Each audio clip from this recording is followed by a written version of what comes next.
Do you love your wife? Yes. Prove it.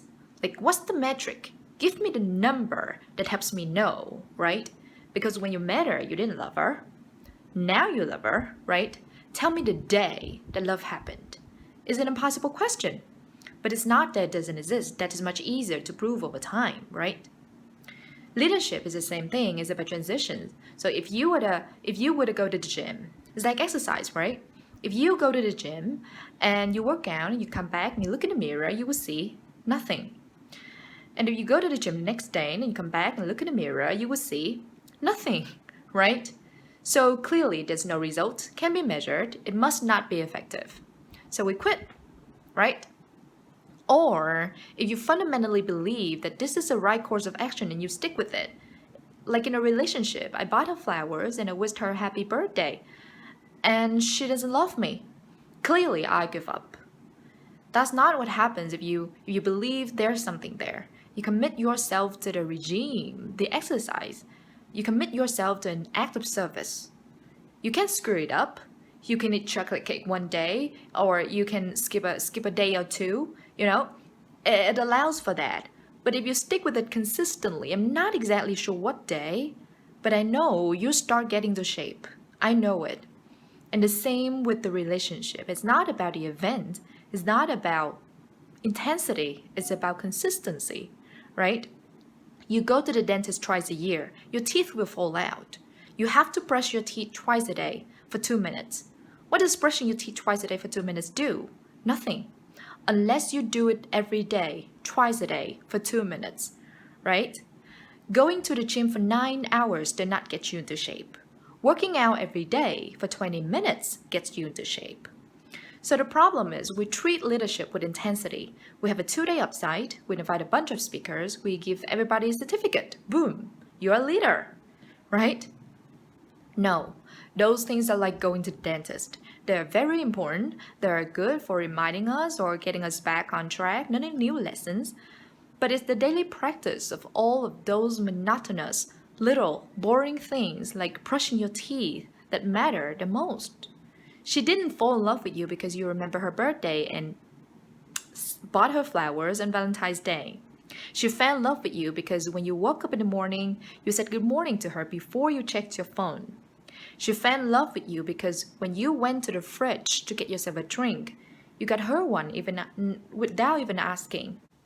She fell in love with you because when you had an amazing day at work and she came home and she had a terrible day at work, you didn't say, yeah, but let me tell you about my day. You sat and listened to her awful day and you didn't say a thing about your amazing day. This is why she fell in love with you. I can't tell you exactly what day, and it was no particular thing you did. It was the accumulation of all of those little things that she woke up one day and it was like she pressed the button, she goes, I love him, right? Leadership is exactly the same. There's no event, there's no thing I can tell you you have to do, that your people would trust you. It just doesn't work that way. It's an accumulation of lots and lots of little things that people by themselves is innocuous and useless.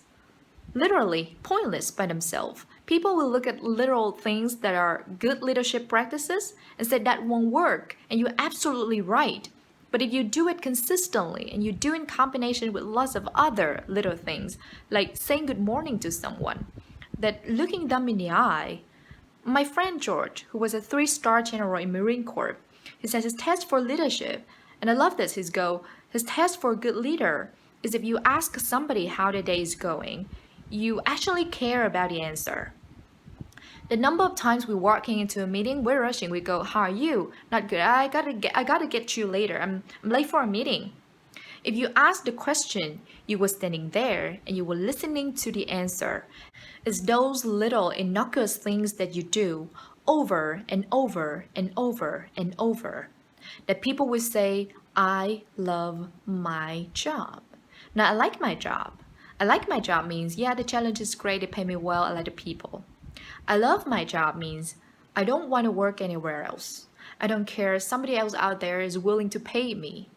I'm devoted to the people here, and I care desperately about the people here as if they were my family. In business, we have colleagues and co-workers. In the military, they have brothers and sisters. That's how they think of each other. If you really have a strong corporate culture, the people will think of each other like brother and sister. It was like a family, right? No. Brothers and sisters. Deep love. Fight, but the love doesn't go away. Bicker, the love doesn't go away. Now I fight with my sister, but if you threaten my sister, you're gonna have to deal with me, right? We fight internally. We bicker with each other, but nobody's gonna hurt each other. And if anything from the outside shows up, you're looking at the unified front. Brother and sisters. So how do you create brothers and sisters out of strangers? Common beliefs, common values, parents. In other words, executives who care about their children's success, who care to raise their children, teach them skills, discipline them when necessary, help them build the self-confidence so that they can go on and achieve something more than you could have ever imagined achieving for yourself. That's leadership. Peace.